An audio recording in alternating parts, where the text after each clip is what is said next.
I like my job. Actually, I loved it. The quiet hours before everyone logged in, the hum of the monitors, the small thrill of solving something before the morning stand-up.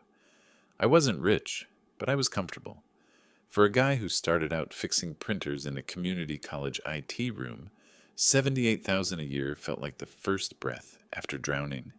It was mine, earned, clean, private, until the day my boss found out. It happened on a Tuesday, a sleepy, meaningless Tuesday. I was reviewing a data pipeline script when a ping hit Slack. "Hey, is this real?" Followed by a screenshot of a spreadsheet. I almost scrolled past it. Then I saw the column header. Salary. Department Analytics. Confidential. Someone in payroll had CC'd the entire analytics team on an internal audit file. Open, unprotected. Visible to anyone who clicked. My name sat there, second from the top, right under my boss's. His number, $82,000. Mine, $78,000. I wish I could say I didn't care. But I did, because I knew him. The way his eyes twitched when someone else got credit. How he'd say, "Good job, team," but only look at himself in the reflection of the glass wall. I minimized the window and pretended I hadn't seen it. But by 10 a.m., he had. He didn't message me that day. He didn't have to. The silence said everything. By Wednesday, he was calling me into alignment meetings. By Friday, my workload had tripled. The compliments turned clinical. "Interesting approach," he said, reading my documentation like it was written in a foreign language. "We might need someone to shadow you, to, learn the ropes." The next Monday, his nephew arrived. Name, Tyler. 22. Finance degree. 0 experience. "This is my nephew," my boss said, clapping him on the back. "He's eager to learn, and I think you're the perfect mentor." The word mentor hit like a trapdoor. The kid smiled. Too wide, too easy. "Dude, I'm pumped. Uncle says you're like the, data whisperer." I gave a polite laugh, opened my terminal, and prayed he'd lose interest halfway through his onboarding. He didn't. He followed me everywhere. Asked questions that didn't sound like questions, just tests. "So you pull client data?" "Straight from the vault." "Nice. What's your access level again?" I brushed it off. "Enough to do my job." By the end of the week, he was copying entire code bases into his sandbox to study. My boss nodded proudly in stand-ups. "Tyler's learning fast. Might even take some load off you soon." That load was my project. The one I'd spent 6 months building. The one that actually worked. The shift was subtle, like air pressure changing before a storm. Tasks I used to own suddenly needed review. Pull requests disappeared without merge approvals. I was CC'd on emails about deliverables I hadn't even been assigned. Then came the question from HR. "Hey, could you confirm Tyler's training hours? Your boss listed you as his supervisor." Supervisor. That was new. I read the message 3 times. The nephew wasn't supposed to have direct access to client data without clearance, and definitely not under my credentials. Yet the log showed joint work sessions I hadn't authorized. It would have been easier to panic, to argue, to shout. Instead, I did what engineers do when something breaks. I started logging everything. Email archives, Slack threads, git commit hashes, access timestamps. Every command I ran from that day forward was duplicated into a private text file named temp.txt, though I knew it wasn't temporary. The next Friday, my boss stopped by my desk during the end-of-week check-in. "You seem distracted," he said, casual voice, fake smile. "Everything okay? Tyler mentioned you've been a little cold." "Just focused," I said. He leaned closer, lowered his tone. "You know, collaboration's part of the culture here. We're a team. Salaries aren't everything." The word hung there. Salaries. He said it deliberately, like a knife turned slowly to see how deep it had gone. I didn't reply, just nodded, saved my file, and went home early. That night I sat in my apartment, lights low, laptop screen reflecting on the window. I replayed the week in my head. The looks, the tone, the nephew's access creeping wider each day. It wasn't just jealousy, it was setup. He wanted me out, quietly, bureaucratically, without fingerprints. I opened a new note. Title, Timeline. Each day got a bullet. Each change got a reason. Each email got a reference. No anger, no emotion, just facts. Somewhere in the middle of writing, I noticed something strange. My pulse had slowed. Not fear, not even stress, just clarity.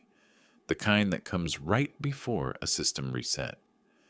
By the time I closed the laptop, I already knew what I was going to do. I wasn't going to fight him.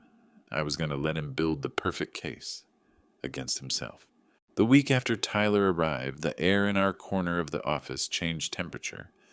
People still said good morning, but their eyes landed a half-inch to the left of my face, like I was a reflection instead of a person. My boss scheduled working sessions that were really monologues. Tyler sat beside him, open laptop, wrists on the edge like a pianist warming up. "Walk us through your ingestion job," my boss said, already screen-sharing my repository. He hovered the cursor over a file I'd written 6 months ago and said, "Why this approach?" in the same tone you use with a kid who colored outside the lines. Tyler typed while I talked.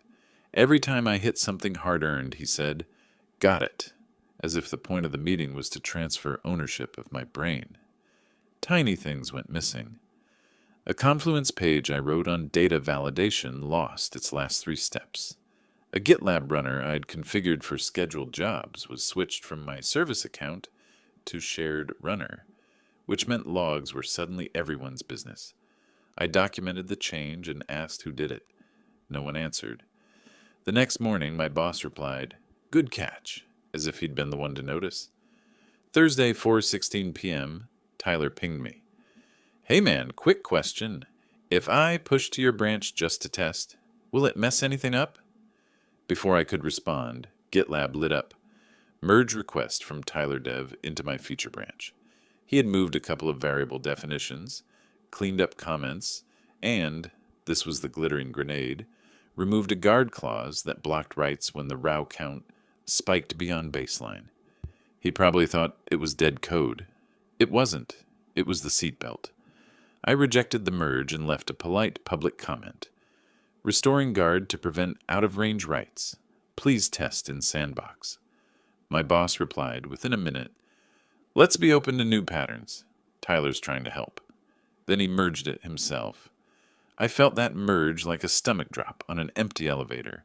I pulled the plug from my side, pushed a hotfix, and stapled the explanation to the ticket so tightly that if anyone tried to move it, the audit trail would scream.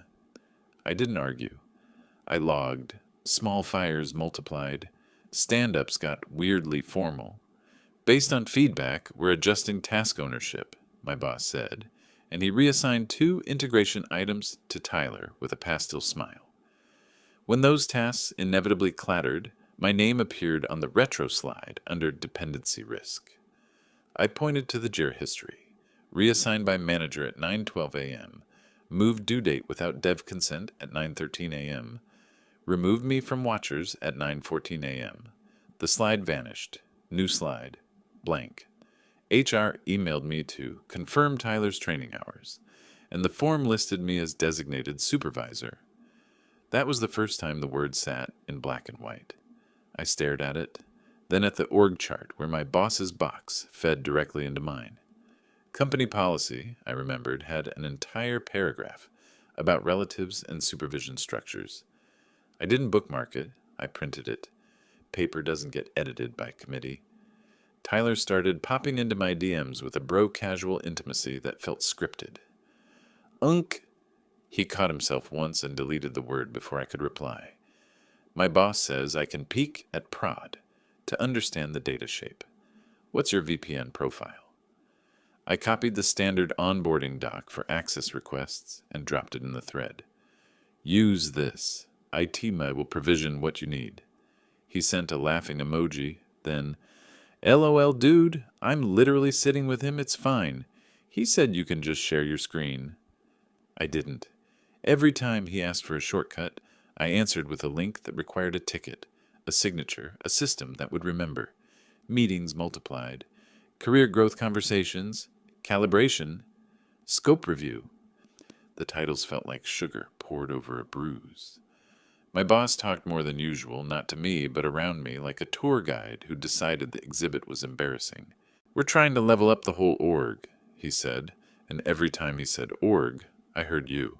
The Friday before month end, he booked a 30-minute with the subject line expectations. He closed the door, sat, and folded his hands in a slow church steeple. "I'm concerned," he said. "You're not collaborating. Tyler feels shut out." I gave him the docs, I said. I pointed him to the tickets. I asked him to request access through IT. He nodded, sympathetic sigh mode engaged. "That's bureaucratic. We move fast here. Also, unrelated, I got feedback that your tone and code reviews can feel rigid." I flagged a missing guard clause, I said. "A learning moment," he said. He turned his monitor slightly. On it, a draft of a performance improvement plan glowed like a low battery warning. "This is not a decision," he lied. "It's a conversation starter." My throat went cold. I didn't argue. I asked, "Can we add a section for expectations around data access and security, so there's no confusion about who's allowed to touch what?" He smiled the way people do when they think they just won something. "Of course. Write up what you recommend." I did that afternoon. I wrote it like a spec. Short sentences, mandatory verbs, links to policy pages, not summaries. Then I sent a separate note to IT security, the kind no one can read as emotional. "Access attestation. Please confirm current and historical access for user Tyler.s and any sessions initiated via shared credentials touching the following datasets since I CC'd my boss, I CC'd HR, I CC'd the generic compliance, alias no one remembers until they need a witness." Tyler pinged me 5 minutes later. "Dude, really?" I didn't answer. Instead, I moved as much of my work as possible into channels that generated receipts. I created a fresh Confluence page titled Data Pipeline, Operational Behavior plus Guard Conditions, and copied my diagrams over with change logs that mapped to specific commit hashes. I edited old pages not to fix them, but to add version stamps at the top so any deletion would look like vandalism. I turned on automatic Slack email archiving for the handful of DMs that mattered. I asked product to confirm acceptance criteria on a ticket that had ballooned in quiet scope creep, and I wrote their sentences back to them until the words fit inside a checkbox. On Monday, the VPN faltered for about 20 minutes mid-morning. It was enough for IT to send a blast email. "Unusual login pattern detected. If you're experiencing connectivity issues, please remain logged out while we validate sessions." People joked about it in the team channel. Tyler posted a meme. My boss posted a shrug gif. At 2:03 p.m., IT pinged me privately. "Your attestation. We're pulling logs. Any specific time windows you want us to include?" I gave them a start date and the project tags, then asked if they could flag any access to the client datasets that originate from a non-whitelisted device. They responded with a thumbs up and the sentence that settled my nerves like a warm hand on a wild animal. "We'll handle the analysis. Thanks for the heads up." The next 2 days were a performance. My boss got louder, as if volume could smother evidence. "Why aren't you pairing with Tyler?" he asked in stand-up. "I am," I said. "All sessions are on the calendar with invites, so we have shared visibility." He nodded stiffly. Someone asked about a deliverable date. He said, "We're blocked on lack of collaboration." I posted the ticket numbers showing completed dependencies. He changed the subject. Tyler hovered in doorways and chat windows and the blank end of questions. He started using phrases I'd written in my own documentation, little misquotes that sounded like he'd swallowed my sentences and coughed them back up half-digested. "We can just push. The guard's not necessary if we trust our upstreams." I let the sentence sit in the air and documented the meeting summary like a court stenographer. Proposal to bypass guard conditions. Not approved. Late Wednesday, HR replied to the training hours email thread and added a PDF titled Policy Reminder, Family and Employment Relationships. No commentary, just the document. My boss reacted with a check mark. Tyler reacted with a flame emoji. I reacted with nothing. At 5:11 p.m., an automated message hit my inbox from Security No Reply. Access Review Request Received. Ticket RA7419 created. You will be notified when analysis is complete. I read it once, then again, not for meaning, but for the plain comfort of the words. I closed my laptop, stood, and let the office noise pass around me like weather. I didn't feel vindicated. I didn't feel safe. I felt aligned with something I could prove. On the way out, I saw my boss through the glass wall, leaning over Tyler's chair, pointing at a dashboard. Tyler laughed too loud. My boss laughed too late. Their mouths moved while the screen changed, and for the first time since the spreadsheet, I didn't try to read their lips. I already had what I needed. The first clue came in a calendar invite that wasn't meant for me. Subject line, Access Hygiene Audit, Analytics Division. Time, Thursday, 11 a.m. Organizer, IT Security, Compliance Team. Attendees, my boss, HR Business Partner, Data Privacy Officer. Optional attendee, me. Optional. That word sat there like a dare. I accepted without comment. No one mentioned it in Slack, but the energy in the office, even through the flat hum of open-plan air conditioning, shifted again. Tyler didn't hover that morning. He wasn't even online. My boss arrived 30 minutes late, tie crooked, laptop under his arm, pretending it was just another day. By mid-morning, I saw him pacing on the balcony, where executives took phone calls. They didn't want logged-in Slack. He gestured fast, eyes flicking toward the building's glass wall, as if the glass might listen. Then he came back, too calm. "Hey," he said, poking his head into my pod. "You're invited to that IT audit thing? Don't worry about it. Routine stuff. Happens every quarter." "Sure," I said without looking up. "First I've heard of it." He laughed in that thin, reedy way that only sounds like laughter from a distance. "Yeah, they change schedules all the time." I watched his reflection leave in the window's tint. At 10:59, I joined the call. HR's camera was off. Its wasn't. A woman named Raina led the session. Calm, surgical voice, background blurred to white. "We're just reviewing credential integrity and supervisor structures," she said, tone neutral. "You're here because of overlapping access in the analytics folder. Nothing alarming, just standard due diligence."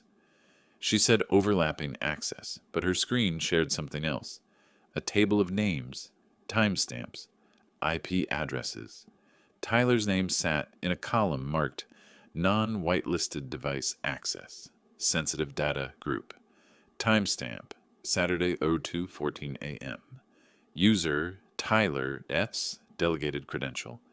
Delegated by M. Davison, my boss. No one spoke for 5 full seconds. HR cleared her throat. Just to confirm, that was your work laptop, right, Mark?" My boss blinked. Yes, we were testing a training script remotely." Raina scrolled. "From an iPad registered to a home network in Arizona?" He froze. "That must be a VPN routing artifact." Her cursor hovered. "Unlikely, given the MFA token." She didn't look at him. "We'll follow up." She turned to me, professional, almost kind. "You filed the access attestation, correct?" "Yes." "Was that in response to a known incident?" I kept my voice flat. "No. Just verifying supervision scope."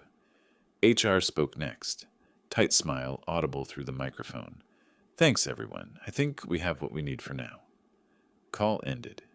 Silence.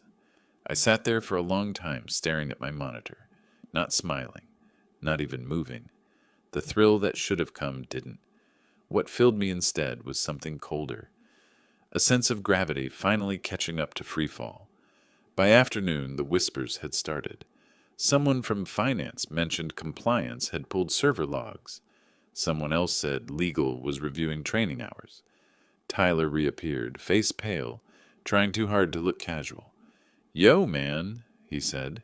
"Did you tell them I used your account?" I looked up slowly. "Did you?" He blinked, opened his mouth, closed it, and left. That night, around 8 p.m., a new email hit my inbox from HR business partner to me, Mark Davison, compliance, legal subject, follow-up, policy review, supervision and compensation exposure. No body text, just an invite link for tomorrow morning.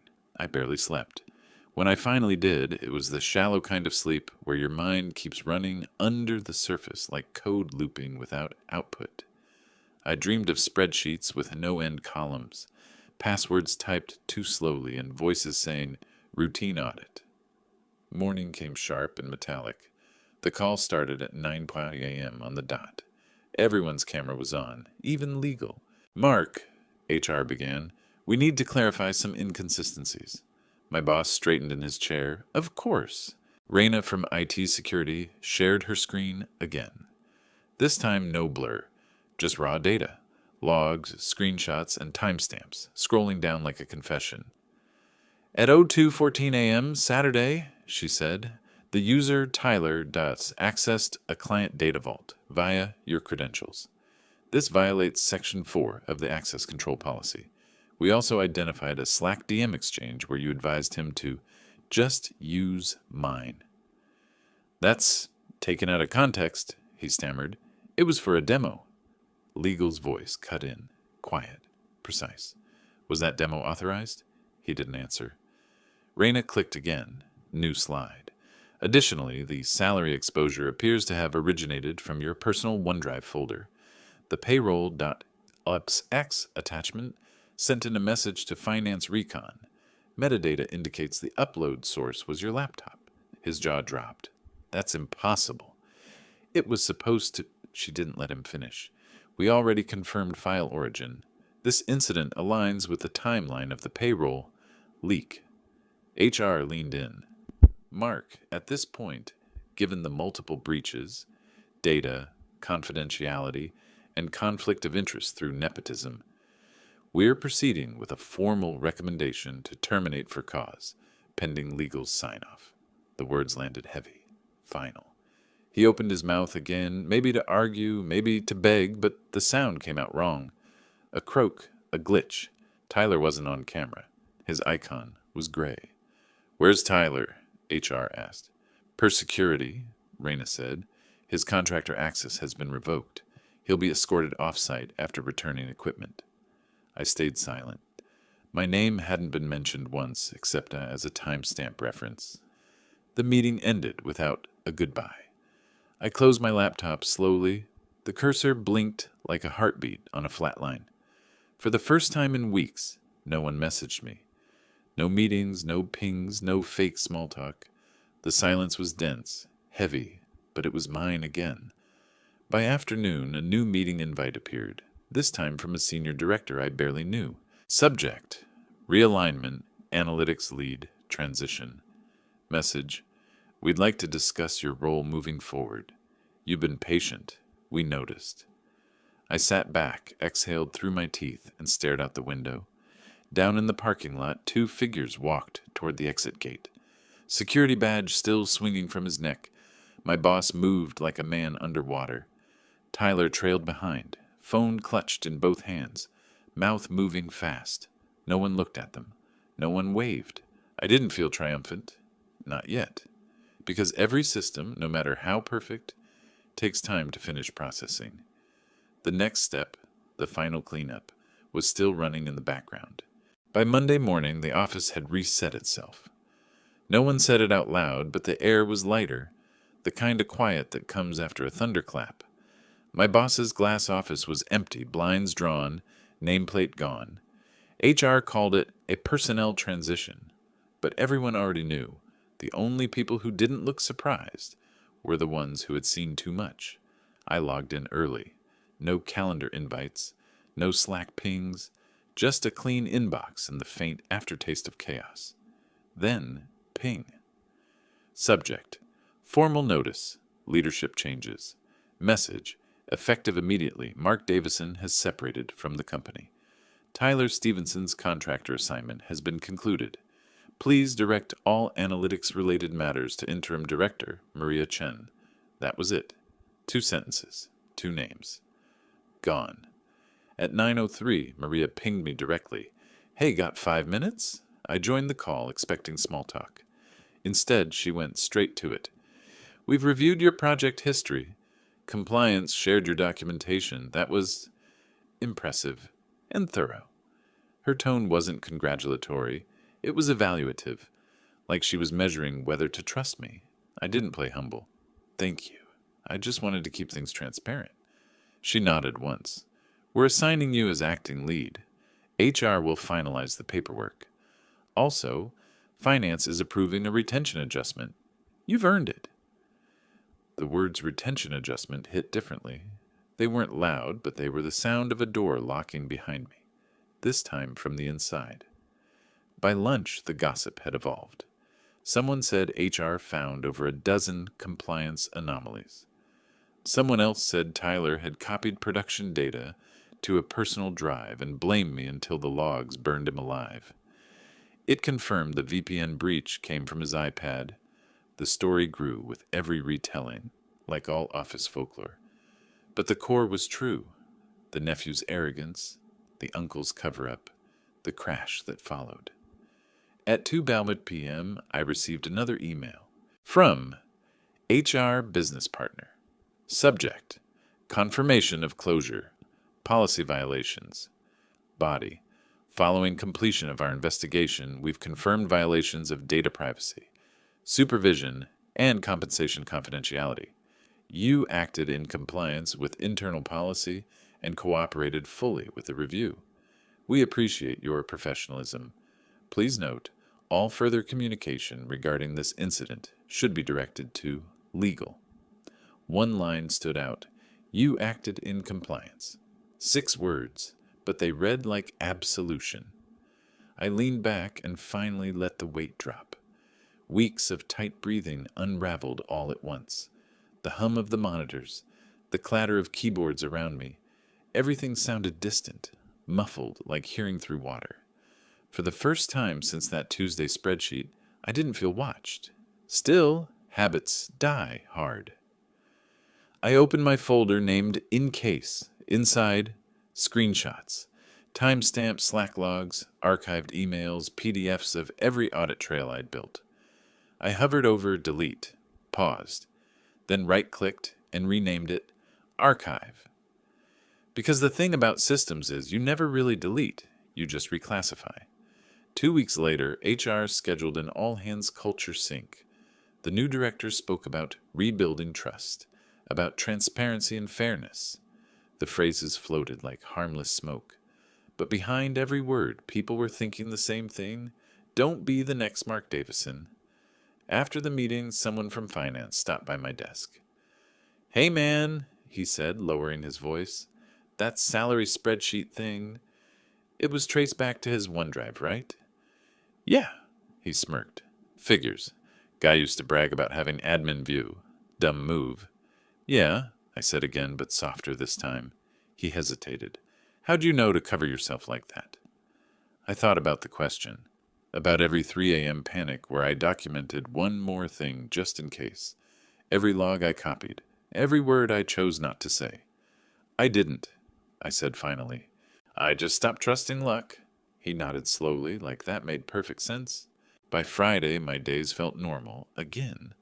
Almost boring, until I got the last message. From HR Business Partner. Subject: Formal acknowledgement, retention, and role update. Congratulations on your promotion to Senior Data Engineer, effective immediately. You will also receive a one-time retention bonus of $6,000 for exemplary adherence to compliance standards during the recent audit.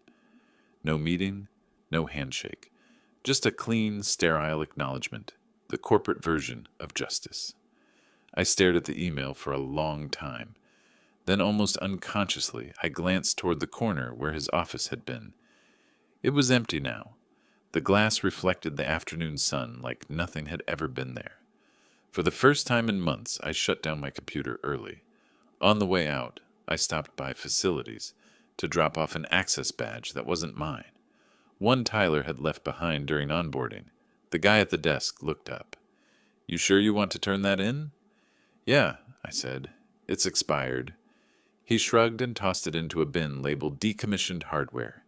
The plastic hit metal with a dry clink, a sound small enough to end a story.